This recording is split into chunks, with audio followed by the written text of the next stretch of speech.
భవత్ media news కు స్వాగతం. ముందుగా హెడ్లైన్స్.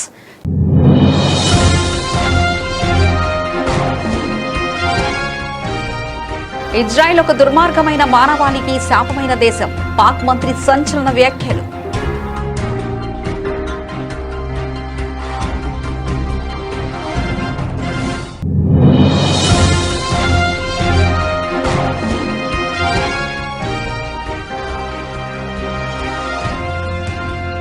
బెంగాల్ రాజకీయాల్లో స్ట్రింగ్ ఆపరేషన్ కలకలం. హుమాయూన్తో పొత్తు రద్దు చేసుకున్న ఎంఐఎం.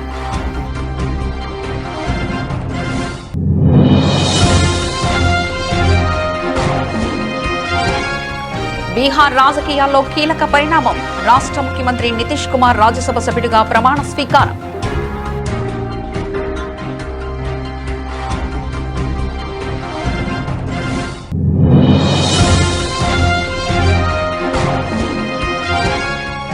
లగచర్లలో భూములు తీసుకుంటే రేవంత్ రెడ్డికే లాగులు తెరిచేటట్టు చేశారు అక్కడి రైతులు. మాజీ మంత్రి సింగిరెడ్డి నిరంజన్ రెడ్డి.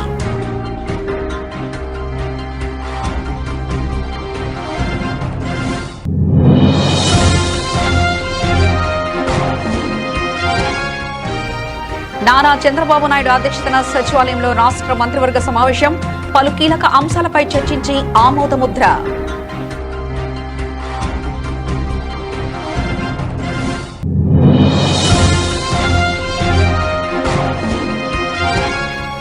వైసీపీ అధినేత జగన్ పై తీవ్ర స్థాయిలో విరుచుకుపడ్డ రాష్ట్ర మంత్రి అచ్చెన్నాయుడు.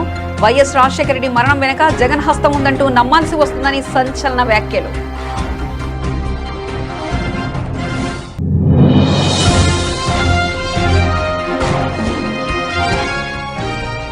మహిళా కోటలో ఓబీసీలకు సబ్ కోటా కల్పించినప్పుడే మహిళలకు సంపూర్ణ న్యాయం. కల్వకుంట్ల కవిత.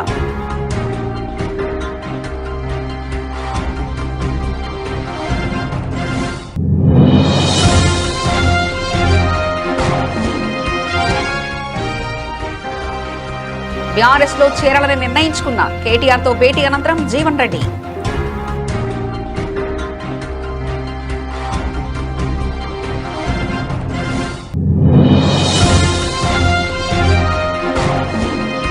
మీడియాపై ఏ పార్టీ దాడి చేసినా నేను ఖండిస్తా. మాజీ ఉపరాష్ట్రపతి వెంకయ్యనాయుడు కీలక వ్యాఖ్యలు.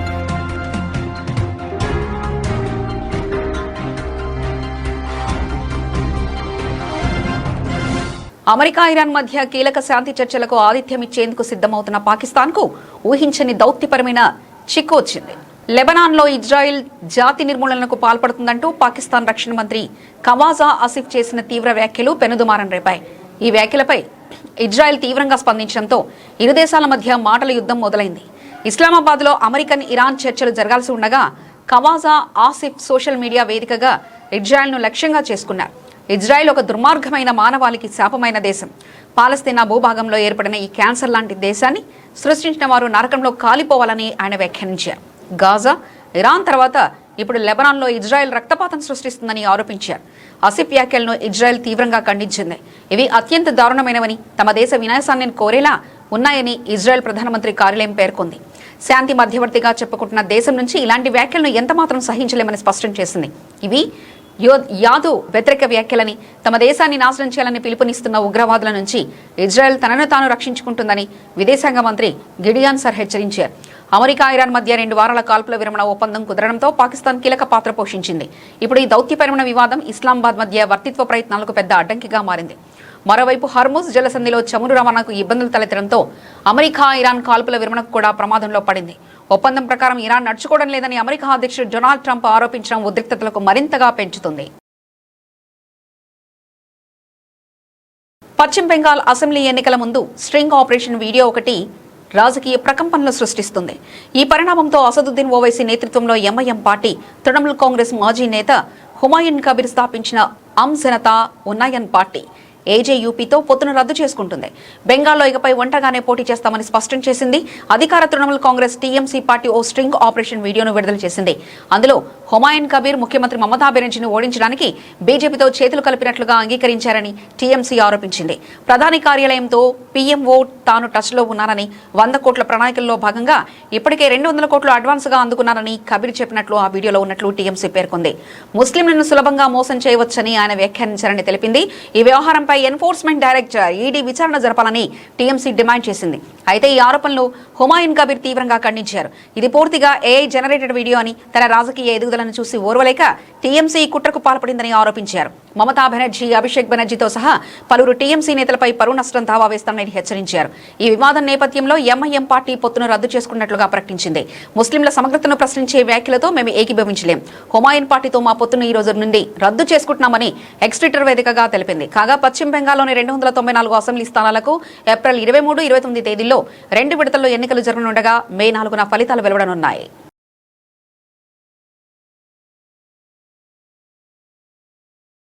బీహార్ రాజకీయాల్లో కీలక పరిణామం చోటు చేసుకుంది. రాష్ట్ర ముఖ్యమంత్రి నితీష్ కుమార్ శుక్రవారం రాజ్యసభ సభ్యుడిగా ప్రమాణ స్వీకారం చేయనున్నారు. ఈ నేపథ్యంలోనే త్వరలోనే సీఎం పదవికి రాజీనామా చేస్తానని ఆయన స్వయంగా ప్రకటించారు. దీంతో బీహార్లో నాయకత్వ మార్పు ఖాయమైపోయింది. గురువారం మధ్యాహ్నం ఢిల్లీకి చేరుకున్న నితీష్ కుమార్ విలేకరులతో మాట్లాడుతూ తన నిర్ణయాన్ని సమర్థించుకున్నారు. బీహార్లో నేను చాలా పనులు పూర్తి చేశాను. ఇకపై ఇక్కడే ఢిల్లీలో ఉండాలని భావిస్తున్నాను. అందుకే నిర్ణయం తీసుకున్నాను. 3-4 రోజుల్లో ముఖ్యమంత్రి పదవి నుండి తప్పుకుంటానని తెలిపారు. కొత్తగా ముఖ్యమంత్రి, మంత్రులు నియమితులవుతారని ఆయన స్పష్టం చేశారు. ఆయన వెంట జేడీయూ జాతీయ వర్కింగ్ ప్రెసిడెంట్ సంజయ్ జూ, మంత్రి విజయ్ కుమార్ చౌదరి ఉన్నారు. ఏప్రిల్ 13 తర్వాత బీహార్లో కొత్త ప్రభుత్వ ఏర్పాటు ప్రక్రియ ప్రారంభమవుతుందని సంజయ్ జూ ఇదివరకే సూచించగా, నితీష్ తాజా వ్యాఖ్యలతో ఈ మార్పు వేగవంతం కానుందని తేలిపోయింది. మరోవైపు నితీష్ మోడల్ పాలనను కొనసాగిస్తామని, ఎన్డీఏ కూటమి ఐక్యంగా ఉందని మంత్రి విజయ్ చౌదరి తెలిపారు. రాజ్యసభ సభ్యుడిగా ప్రమాణం చేసిన తర్వాత నితీష్ కుమార్ ప్రధాని నరేంద్ర మోదీ, కేంద్ర హోంమంత్రి అమిత్ షాతో కీలక సమావేశంలో పాల్గొననున్నారు. బీహార్ తదుపరి ముఖ్యమంత్రి ఎంపిక, మంత్రిత్వ శాఖల పంపకాలపై ఈ భేటీలో తుది నిర్ణయం తీసుకోనున్నారు. ఇదే సమయంలో బీహార్ ఉప ముఖ్యమంత్రులు సామ్రాట్ చౌదరి, విజయ్ కుమార్ సిన్హా కూడా ఢిల్లీకి చేరుకున్నారు. బీజేపీ కోర్ కమిటీ సమావేశంలో వారు పాల్గొని నాయకత్వ మార్పుపై చర్చించనున్నారు. ఎదుల రిజర్వాయర్ కోసం భూమి ఇవ్వాలని రైతులకు కాలు మొక్కుతానని విజ్ఞప్తి చేశాను. పాలమూరు రంగారెడ్డిలో భాగమైన ఎదుల రిజర్వాయర్ భూసేకరణ కోసం నేనొక్కనే 73 సార్లు వెళ్లి రైతులను కలిశాను. ప్రతిసారి వెళ్లి ఓపికతో కూర్చొని అంశాన్ని బోధించి రైతులకు నచ్చచెప్పాను. ఒక్కో సందర్భంలో రాత్రి 10 వలసపోయిన పాలమూరుకు నీళ్లొస్తే బాగుపడుద్దని రైతులను విజ్ఞప్తి చేసి కాలు మొక్కుతానని విజ్ఞప్తి చేసి భూసేకరణ చేయించాను. అంత ఓపికగా కూర్చుంటే రైతులు భూములు ఇచ్చారు. అది వదిలేసి నేను భూములు తీసుకుంటూ రైతులు ఎంత వాళ్ళు కూర్చొని ఏం చేస్తారంటే, మేఘారెడ్డి కాదు ఆయన తాతొచ్చినా రైతులు భూములు తీసుకుని ప్రాజెక్టు కట్టలేడు. లగచర్లలో భూములు తీసుకుంటే రేవంత్ రెడ్డికే లాగులు తడిసేటట్లు చేశారు అక్కడ రైతులని మాజీ మంత్రి సింగిరెడ్డి నిరంజన్ రెడ్డి అన్నారు.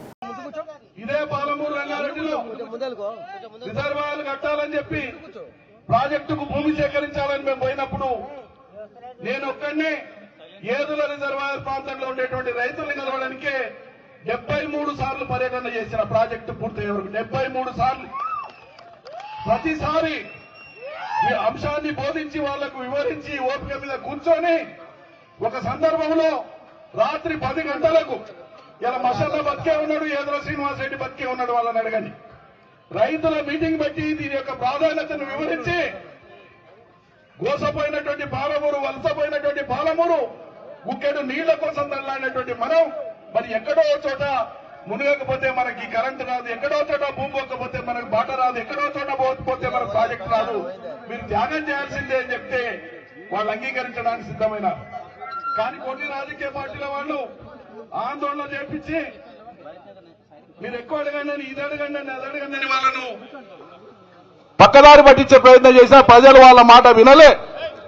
మేము ఓపిక చేసుకొని ప్రజలకు వివరించాలి, వాళ్ళకి తెలియని విషయం చెప్పాలి, వాళ్ళు చెప్పే విషయం మేము వినాలని ఓపికగా చాలా సార్లు పోయి ఒక సందర్భంలో రాత్రి 10 గంటలకు నేను మీ కాళ్ళు మొక్కుతా అనేటువంటి దాకా పోయి రైతాంగానికి విజ్ఞప్తి చేసిన. అంత ఓపికగా పనిచేస్తే ఇలా మన కళ్ళ ముందల పనులు కనిపిస్తున్నాయి.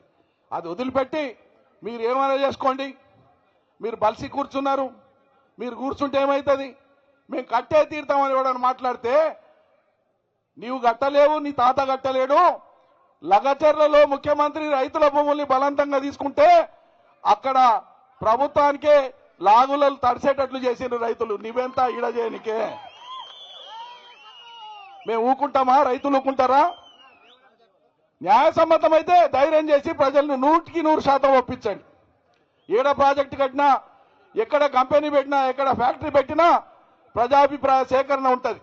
దాని పరంగా చేయండి, చేసి చూపియండి.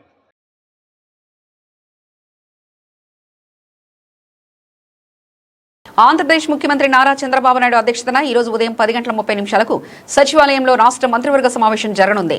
ఈ భేటీలో రాజధాని అమరావతి నిర్మాణం, రాష్ట్రానికి పెట్టుబడులు, పారిశ్రామిక ప్రగతితో సహా పలు కీలక అంశాలపై చర్చించి ఆమోదముద్ర వేయనున్నారు. రాష్ట్రంలో పారిశ్రామిక ప్రగతికి ఊతమిచ్చేలా సుమారు 39,436 కోట్ల విలువైన పెట్టుబడులకు కేబినెట్ ఆమోదం తెలపనుంది. రాష్ట్ర పెట్టుబడుల ప్రోత్సాహ మండలి SIBP గతంలోనే గ్రీన్ సిగ్నల్ ఇచ్చిన 31 ప్రాజెక్టులకు కేబినెట్ లాంఛనంగా ఆమోదముద్ర వేయనుంది. వీటితో పాటు విద్యారంగంలో ఫీజుల నియంత్రణ కోసం ఫీజు రెగ్యులేటరీ కమిటీ FRC ఏర్పాటుకు సంబంధించిన ఆర్డినెన్స్ కూడా ఆమోదం తెలిపే అవకాశం ఉంది. అమరావతిలో ఏర్పాటు చేయనున్న క్వాంటమ్ వ్యాలీలో 3 సంస్థల స్థాపనపై కూడా మంత్రివర్గం నిర్ణయం తీసుకోనుంది. రాజధాని అమరావతి నిర్మాణం, వివిధ సంస్థలకు భూముల కేటాయింపులపై కూడా సమావేశంలో సమగ్రంగా చర్చించనున్నారు. పరిపాలనా సౌలభ్యం కోసం 28 జిల్లాలకు కొత్త జోనల్ వ్యవస్థను ఖరారు చేసే అంశం కూడా ఎజెండాలో ఉంది. భవిష్యత్తులో ఉద్యోగ నియామకాలు, బదిలీలు ఈ కొత్త విధానంలోనే జరగనున్నాయి. అమరావతికి రాజధాని హోదా కల్పిస్తూ పార్లమెంట్లో చట్టం చేసినందుకు కేంద్ర ప్రభుత్వానికి, ప్రధానికి ధన్యవాదాలు తెలుపుతూ కేబినెట్ తీర్మానం చేసే అవకాశం ఉంది. కేబినెట్ భేటీ ముగిసిన అనంతరం ముఖ్యమంత్రి చంద్రబాబు మంత్రులతో రాజకీయ అంశాలపై ప్రత్యేకంగా చర్చించనున్నట్లు తెలుస్తుంది. తాజా రాజకీయ పరిణామాలు, ప్రభుత్వ 2 ఏళ్ల పాలనపై, ప్రజల్లోకి వెళ్లాల్సిన వ్యూహంపై ఆయన దిశానిర్దేశం చేయనున్నట్లు సమాచారం. వైసీపీ అధినేత జగన్ పై రాష్ట్ర మంత్రి అచ్చెన్నాయుడు తీవ్ర స్థాయిలో విరుచుకుపడ్డారు. నేటి పరిస్థితులు చూస్తుంటే వైఎస్ రాజశేఖర రెడ్డి మరణం వెనుక జగన్ హస్తం ఉందంటూ గతంలో వ్యక్తమైన అనుమానాలు నిజమేనని, నమ్మాల్సి వస్తుందని సంచలన వ్యాఖ్యలు చేశారు. పదవి వ్యామోహంతో జగన్ ఒక సైకోలా ప్రవర్తిస్తున్నారని, ఆయన నైజం చూస్తుంటే నాడు బొత్స సత్యనారాయణ చేసిన వ్యాఖ్యలు వాస్తవమే అనిపిస్తుందని అన్నారు. ఒక వ్యక్తి ప్రవర్తన వల్ల కుటుంబం, సమాజం ఎలా నాశనమవుతుందో చెప్పడానికి జగనే ఒక ఉత్తమ ఉదాహరణ అని అచ్చెన్నాయుడు మండిపడ్డారు. ఇవాళ మీడియా సమావేశంలో అచ్చెన్నాయుడు మాట్లాడుతూ 2009లో వైఎస్ఆర్ హెలికాప్టర్ ప్రమాదానికి గురైనప్పుడు రాష్ట్రమంతా ఆందోళనలో ఉంది. కానీ ఆ సమయంలో జగన్ ఇతర రాష్ట్రాల్లో ఉండాల్సిన అవసరం ఏమొచ్చింది? వైఎస్ మరణ వార్త నిర్ధారణ కాకముందే ముఖ్యమంత్రి పదవి కోసం సంతకాల సేకరణ చేపట్టాల్సిన తొందర ఎందుకు వచ్చింది? వైఎస్ మరణం వెనుక జగన్ హస్తం ఉందని నాడు ప్రస్తుత వైసీపీ నేత బొత్స సత్యనారాయణ చేసిన వ్యాఖ్యలను మేము నమ్మలేదు. కానీ ఇప్పుడు జగన్ నైజం, ఆయన ప్రవర్తన చూస్తుంటే అది నిజమేమో అనిపిస్తుందని అన్నారు. తండ్రి బ్రతికి ఉంటే తాను సీఎం కాలేనని భావించిన జగన్ ఆయన మానసిక క్షోభకు గురి చేశారని, అందుకే వైఎస్ఆర్ ఆయన రాష్ట్రానికి దూరంగా బెంగళూరు పంపించారని స్వయంగా రోషయ్య చెప్పిన విషయాన్ని అచ్చెన్నాయుడు గుర్తు చేశారు. పదవి వ్యామోహం ఉంటే సైకోలు తండ్రి, తల్లి, చెల్లి, బాబాయ్ అని కూడా చూడరని జగన్ చూస్తే అర్థమవుతుందని, తండ్రి మరణంతో వచ్చిన సింపతితో పార్టీ పెట్టి 2014లో సీఎం అయ్యేందుకు ప్రయత్నించారు. 2019లో అధికారం కోసం సొంత బాబాయిని అత్యంత దారుణంగా హత్య చేయించి ఆసానుభూతితోనే గెలిచారు. వివేకాను ఎవరు చంపారో రాష్ట్రంలో చిన్నపిల్లని అడిగినా చెప్తారు. ఇప్పుడు సొంత తల్లి, చెల్లె ఆయన నసలు నైజాన్ని బయట పెడుతున్నారు. తండ్రి ఇచ్చిన మాట నిలబెట్టమని అడిగిన కన్న తల్లిని ఇంట్లోంచి బయటకు పంపిన చరిత్ర జగన్దని అచ్చెన్నాయుడు తీవ్రంగా విమర్శించారు. హెలికాప్టర్ మిస్ అయ్యిందని చెప్పి అందరం ఆందోళన చెందుతున్నాం. రాజకీయ పార్టీలకు అతీతంగా, కులాలకు అతీతంగా, మతాలకు అతీతంగా రాజశేఖర రెడ్డి గారు హెలికాప్టర్ మిస్ అయ్యింది, ఏమయ్యారు, ఏం జరిగిందని చెప్పి అందరం ఆందోళన చెందుతున్నాం. ఈవెన్ మా పార్టీ అధ్యక్షులు కూడా చంద్రబాబు నాయుడు గారు ప్రత్యేకమైనటువంటి టెలికాన్ఫరెన్స్ తీసుకొని మీరు కూడా అన్వేషించండి, ఎక్కడైనా సరే సమాచారం దొరుకుతుందా, ఎక్కడైనా ఏమైనా ఇన్సిడెంట్ జరిగిందని చెప్పి చంద్రబాబు నాయుడు గారు కూడా ఆందోళన చెంది ఆయన యొక్క ఆసూకీ గురించి ఏ విధంగా ఆందోళన చెందామో ఇక్కడ చాలామంది పాత్రికేయులు ఉండుంటారు, చాలామందికి ఈ విషయం తెలుసుంటుంది. రాజశేఖర రెడ్డి గారు చనిపోయే సమయంలో నువ్వు ఎక్కడున్నావో చెప్పవలసినటువంటి బాధ్యత నీకుంది. ఆ సమయంలో ఇతర రాష్ట్రాల్లో నువ్వు ఉండవలసినటువంటి అవసరం ఏమొచ్చిందని చెప్పి నేను అడుగుతున్నాను.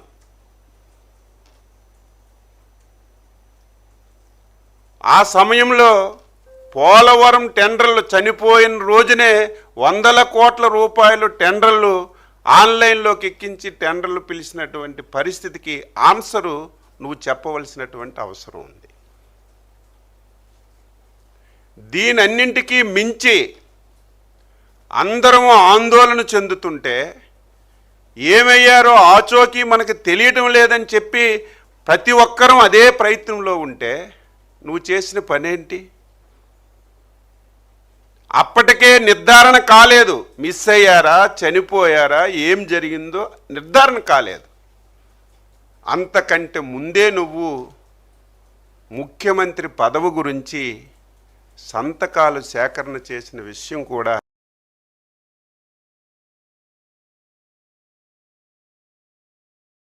కేంద్ర ప్రభుత్వం 2011 జనాభా లెక్కలను ఆధారంగా చేసుకుని మహిళలకు రిజర్వేషన్లు కల్పిస్తామని చెప్పడం ద్వారా మళ్లీ మహిళలకు అన్యాయం చేస్తుంది. 2027 జనాభా గణనలో ఓబీసీలను లెక్కించాలి.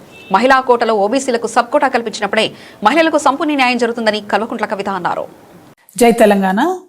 తెలంగాణ జాగృతి మొదలుపెట్టినటువంటి మహిళా రిజర్వేషన్ పోరాటం తెలంగాణ ఆడబిడ్డలకే కాదు 50 మంది భారతదేశ మహిళలకు లాభం జరిగే విధంగా మనము వెలిగించినటువంటి దీపం 29 రాష్ట్రాలలో ఒక వెలుగును నింపి మహిళా బిల్లును సాధించి పెట్టినటువంటి విషయం మీ అందరికి కూడా తెలిసిందే. చాలా మంది జాగృతి నాయకులు కార్యకర్తలు కూడా నాతో పాటు వచ్చి ఢిల్లీలో ఉండి దీక్ష చేసి అనేక రాష్ట్రాల్లో ఉన్నటువంటి మహిళా సంఘ నేతలతో కోఆర్డినేషన్ చేసుకొని దాదాపు 18 పైచిలకు పార్టీలతోని మనం మద్దతు కూడగట్టి వారితోని పార్లమెంట్లో మాట్లాడించి వారితోని సపరేట్గా 0 అవర్స్లో ప్రొటెస్ట్లు చేపించి రకరకాల కార్యక్రమాలతో ఒక రాజకీయపరమైనటువంటి ఒత్తిడిని సృష్టించి మహిళా బిల్లుని దేశంలో సాధించడంలో తెలంగాణ జాగృతి పాత్ర చరిత్ర అయినట్టు కూడా మర్చిపోలేనటువంటిది.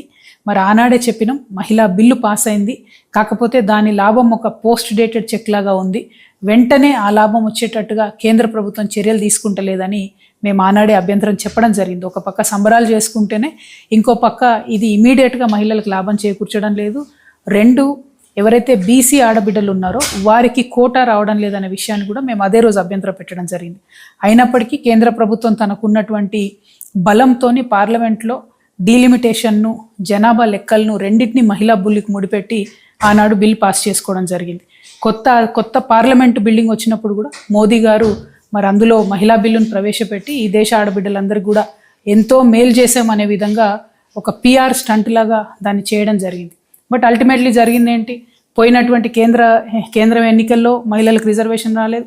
ఆ తర్వాత 10-12 రాష్ట్రాల ఎన్నికలు జరిగితే అప్పుడెప్పుడు కూడా రిజర్వేషన్లు రాలేదు. ఇప్పుడు మళ్ళీ కొత్తగా 2011 జనాభాను తీసుకొనే మేము ఈ రిజర్వేషన్లు ఇస్తామని చెప్తున్నారు. మరి దీనివల్ల మహిళలకు నష్టం జరుగుతుంది అనేటటువంటిది నేను పర్సనల్గా భావిస్తూ ఉన్నాను.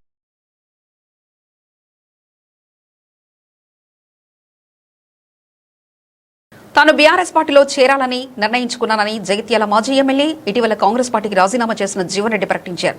శేష జీవితంలో కేసీఆర్తో పనిచేసే అవకాశం వచ్చినందుకు ఆనందంగా ఉందని అన్నారు. బీఆర్ఎస్ పార్టీతో కలిసి పనిచేస్తే రాష్ట్ర భవిష్యత్తు కోసం కూడా పాటుపడవచ్చని పేర్కొన్నారు. అంతకుముందు జగిత్యాలలో జీవన్ రెడ్డిని బీఆర్ఎస్ వర్కింగ్ ప్రెసిడెంట్ కేటీఆర్ కలిశారు. హైదరాబాద్ నుంచి జగిత్యాలకు చేరుకున్న కేటీఆర్ జీవన్ రెడ్డితో ఆయన నివాసంలో గంటకు పైగా సమావేశమయ్యారు. ఈ సందర్భంగా సాల్వా కప్పి పార్టీలోకి ఆహ్వానించారు.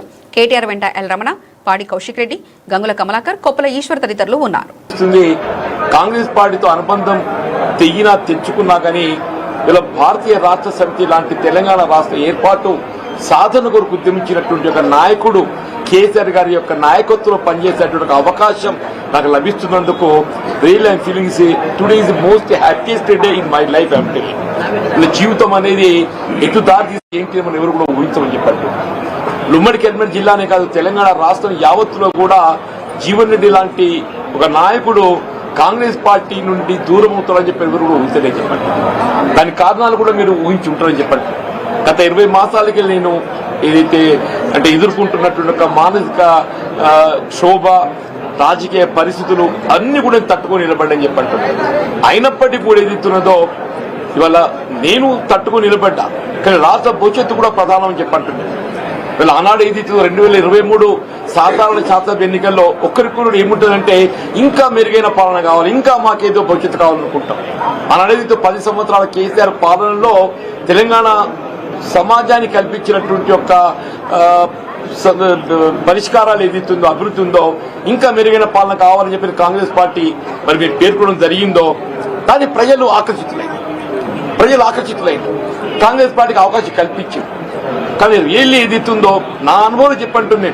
I have seen N T Ramarao గారి ప్రభుత్వం చూసా, నేను తదుపరి చెన్నారెడ్డి గారి ప్రభుత్వం చూసా, విజయభాస్కర్ గారి ప్రభుత్వం చూసా, రాజశేఖర్ గారి ప్రభుత్వం చూసా, చంద్రబాబు నాయుడు గారి ప్రభుత్వం చూసా, కేసీఆర్ గారి ప్రభుత్వం చూసా. నేను కానీ ఈ 2 సంవత్సరాల కాలంలోనే ఇవాళ అంటే 10 సంవత్సరాల్లో సాధించినటువంటి అభివృద్ధి సంక్షేమ ఫలాలు తిరోగమన దిశగా చెప్పండి. కేసీఆర్ గారు ఏ ఉద్యమ నేతగా తెలంగాణ రాష్ట్రాన్ని సాధించడానికి వారు ఉద్యమించిండ్రో వారి సాధారణంగా తెలంగాణ రాష్ట్ర భవిష్యత్తు నిర్మాణానికి 10 మీడియా స్వేచ్ఛ, మాతృభాష ప్రాముఖ్యతపై మాజీ ఉపరాష్ట్రపతి వెంకయ్యనాయుడు కీలక వ్యాఖ్యలు చేశారు. చిత్తూరులోని ఎన్పీ సావిత్రమ్మ ప్రభుత్వ మహిళా కళాశాల స్నాతకోత్సవంలో పాల్గొన్న ఆయన నూతన వసతి గృహాన్ని ప్రారంభించారు. అనంతరం విద్యార్థులను ఉద్దేశించి ప్రసంగించారు. ఇటీవల మీడియా సంస్థలపై జరుగుతున్న దాడుల నేపథ్యంలో ఆయన స్పందిస్తూ వార్తల్లో అసత్యాలుంటే శాంతియుతంగా నిరసన తెలిపే హక్కు ఎవరికైనా ఉంటుందని, కానీ భౌతిక దాడులకు పాల్పడడం ప్రజాస్వామ్యంలో మంచి పద్ధతి కాదని హితో పలికారు. పత్రికా స్వేచ్ఛకు విఘాతం కలిగించే చర్యలను ఏ రాజకీయ పార్టీ చేసినా తాను తీవ్రంగా ఖండిస్తానని స్పష్టం చేశారు. మాతృభాషను మర్చిపోవడం అంటే అమ్మను మర్చిపోవడమేనని, జన్మనిచ్చిన తల్లిని, ఊరిని, దేశాన్ని ఎప్పుడూ గౌరవించాలని విద్యార్థులకు సూచించారు. సోషల్ మీడియా ఊబిలో పడి సమయాన్ని వృధా చేయవద్దని, చదువుతో పాటు ఆటలకు, యోగాకు ప్రాధాన్యత ఇవ్వాలని కోరారు. రాజకీయ వారసత్వానికి తాను వ్యతిరేకినని, అయితే సేవా కార్యక్రమాలు కొనసాగించే కుటుంబాలను ప్రోత్సహిస్తానని వెల్లడించారు. ఆహారపు అలవాట్లను మార్చుకొని ఆరోగ్యాన్ని కాపాడుకోవాలని సూచించారు. కారణం ఏదైనా పత్రికలపై భౌతిక దాడులు మంచివి కావు. ఏదైనా అభ్యంతరకరమైన విషయం ఉన్నప్పుడు తప్పనిసరిగా దానికి నిరసన తెలియజేయవచ్చు ప్రశాంతంగా. అలాగే చట్టపరమైన చర్యలు తీసుకోవచ్చు. కానీ భౌతిక దాడులకు పాల్పడడం ఎవరికి మంచిది కాదు. నేను రాజకీయాల్లో లేను, పార్టీల గురించి నేను మాట్లాడడం లేదు. కానీ సమాజంలో ప్రతి ఒక్కరు కూడా పత్రికల పట్ల గౌరవం ప్రకటించాలి.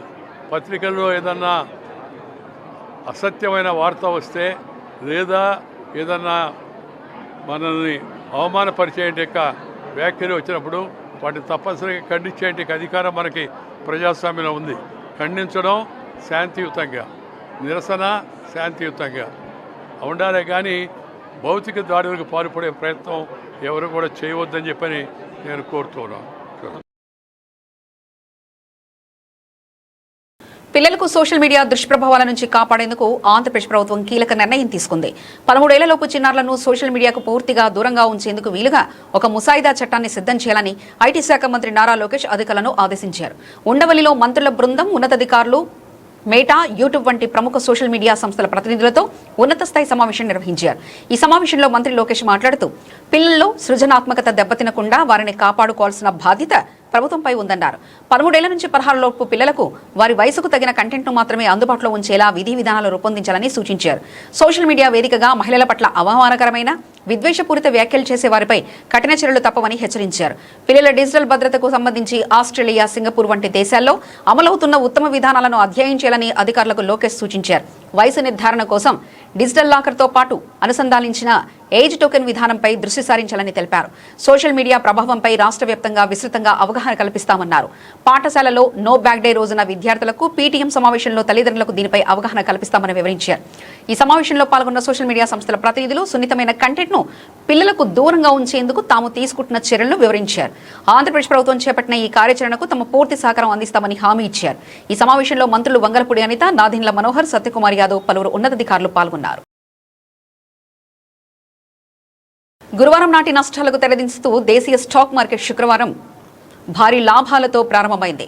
అంతర్జాతీయ సానుకూల సంకేతాలు, మధ్యప్రాచ్యంలో ఉద్రిక్తతలు తగ్గుముఖం పడతాయన్న ఆశలతో ఇన్వెస్టర్లు కొనుగోలుకు మొగ్గు చూపారు. ఫలితంగా బీఎస్ఈ సెన్సెక్స్ 77,000 మార్కును, ఎన్ఎస్ఈ నిఫ్టీ 23,900 స్థాయిని అధిగమించాయి. శుక్రవారం ఉదయం 9 గంటల 16 నిమిషాల సమయానికి సెన్సెక్స్ 426 పాయింట్ల లాభంతో 77,057 వద్ద, నిఫ్టీ 146 పాయింట్ల లాభంతో 23,921 వద్ద ట్రేడ్ అయ్యాయి. ట్రెండింగ్ సెషన్స్ తో ఒక దశలో సెన్సెక్స్ 630 పాయింట్లు పెరిగి 77,260 ఇంటాడ్రై గరిష్టాన్ని తాకగా, నిఫ్టీ 203 పాయింట్లు లాభపడి 23,978 వద్దకు చేరింది. పశ్చిమాసియాలో నెలకొన్న ఉద్రిక్తతలు, హర్ముజ్ జలసంధి మూసివేతపై ఆందోళనలు ఉన్నప్పటికీ గ్లోబల్ మార్కెట్ల సానుకూల ధోరణి దేశీయ సూచీలపై ప్రభావం చూపింది. అమెరికా మార్కెట్లు గురువారం లాభాలతో ముగియడం, ఆసియా మార్కెట్ కూడా సానుకూలంగా ట్రెండ్ అవ్వడం మన మార్కెట్కు కలిసొచ్చింది. విశ్లేషకుల అంచనా ప్రకారం ఇంధన ధరలు రాబోయే 3 నుంచి 6 నెలల్లో క్రమంగా తగ్గే అవకాశం ఉందని, ఇది ఈక్విటీ మార్కెట్ కు సానుకూల వాతావరణాన్ని సృష్టిస్తుందని భావిస్తున్నారు. అయితే విదేశీ పోర్ట్ఫోలియో ఇన్వెస్టర్లు నికర అమ్మకందారులుగా ఉండడం గమనార్హం. వారు బుధవారం 1,711 కోట్ల విలువైన షేర్లను విక్రయించారు. అదే సమయంలో దేశీయ సంస్థాగత ఇన్వెస్టర్లు 956 కోట్ల నికర కొనుగోలుతో మార్కెట్కు మద్దతుగా నిలిచారు. నేటి ట్రెండింగ్లో ఐటీ రంగం షేర్లు ఒత్తిడికి గురికావగా, banking, reality, auto, energy, metal రంగాల షేర్లు లాభాల్లో పయనిస్తున్నాయి.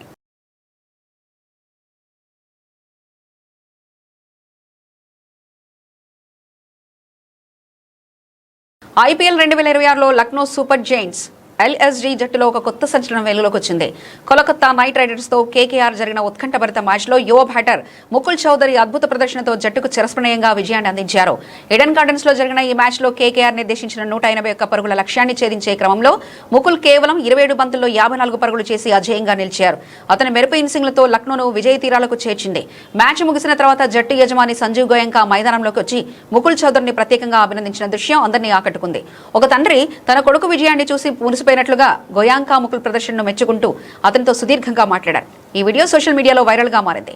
ఈ విజయం తర్వాత ముకుల్ తన క్రికెట్ ప్రయాణం గురించి, తన నేపథ్యం గురించి పంచుకున్నారు. నా కొడుకు క్రికెట్ అవ్వాలని మా నాన్న తన పెళ్లికి ముందే కలగన్నారట. నేను 12 నుంచి 13 ఏళ్ల వయసులో క్రికెట్ ఆడడం ప్రారంభించాను. మొదట్లో మా ఆర్థిక పరిస్థితి అంతంత మాత్రంగానే ఉండేది. జున్ లో సరైన అకామిడీలు లేకపోవడంతో జైపూర్ కు వెళ్లానని ముకుల్ తెలిపారు. T20 క్రికెట్ కు పెరుగుతున్న ఆదరణ గమనించి తన ఆటను మెరుగుపరచడం కోసం గురుగ్రామ్లో 3 నుంచి 4 నెలల పాటు ప్రత్యేక శిక్షణ తీసుకున్నారని వివరించారు. కీలకమైన మ్యాచ్లలో ఒత్తిడిని ఎలా ఎదుర్కొంటారని అడగ్గా, ఒత్తిడి ఎప్పుడూ ఉంటుంది, కానీ దేవుడు మనకి అవకాశం ఇచ్చాడు.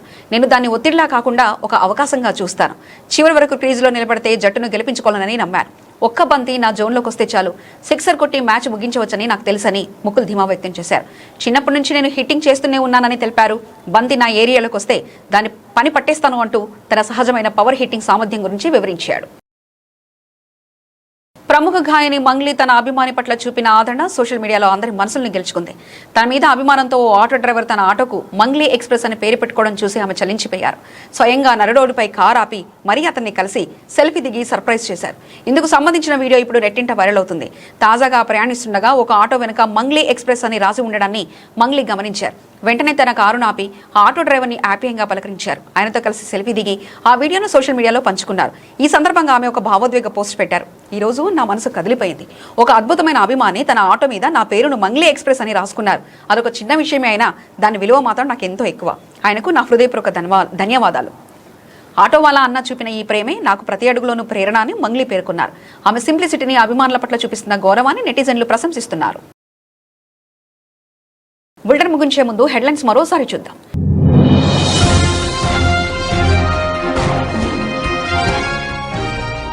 ఇజ్రాయెల్ ఒక దుర్మార్గమైన మానవాళికి శాపమైన దేశం. పాక్ మంత్రి సంచలన వ్యాఖ్యలు.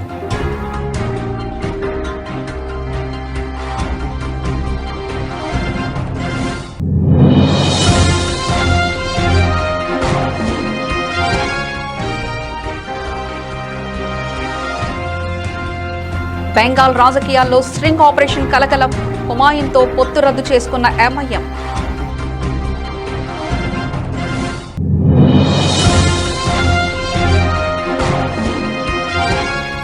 బీహార్ రాజకీయాల్లో కీలక పరిణామం. రాష్ట్ర ముఖ్యమంత్రి నితీష్ కుమార్ రాజ్యసభ సభ్యుడిగా ప్రమాణ స్వీకారం.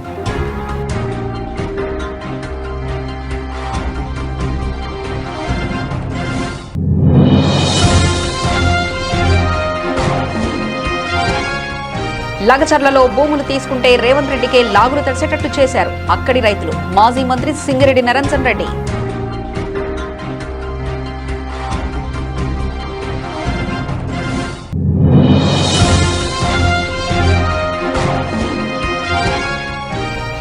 నారా చంద్రబాబు నాయుడు అధ్యక్షతన సచివాలయంలో రాష్ట్ర మంత్రివర్గ సమావేశం.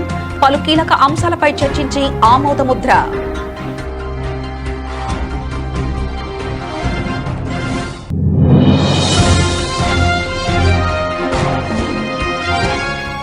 వైసీపీ అధినేత జగన్ పై తీవ్ర స్థాయిలో విరుచుకుపడ్డ రాష్ట్ర మంత్రి అచ్చెన్నాయుడు. వైఎస్ రాజశేఖర రెడ్డి మరణం వెనుక జగన్ హస్తం ఉందంటూ నమ్మాల్సి వస్తుందని సంచలన వ్యాఖ్యలు.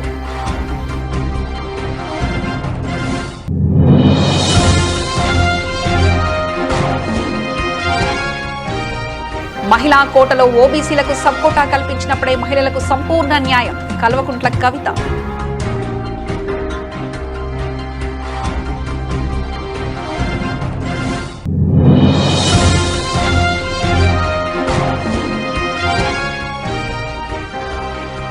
బీఆర్ఎస్ లో చేరాలని నిర్ణయించుకున్న కేటీఆర్ తో భేటీ అనంతరం జీవన్ రెడ్డి.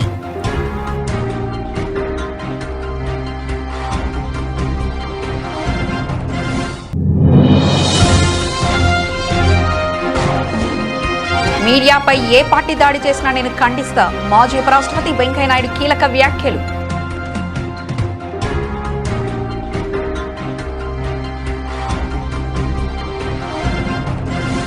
ఇవి ఇప్పటివరకున్న అప్డేట్స్. మరో బులెటిన్లో మళ్ళీ కలుసుకుందాం. అంతవరకు సెలవు. నమస్కారం.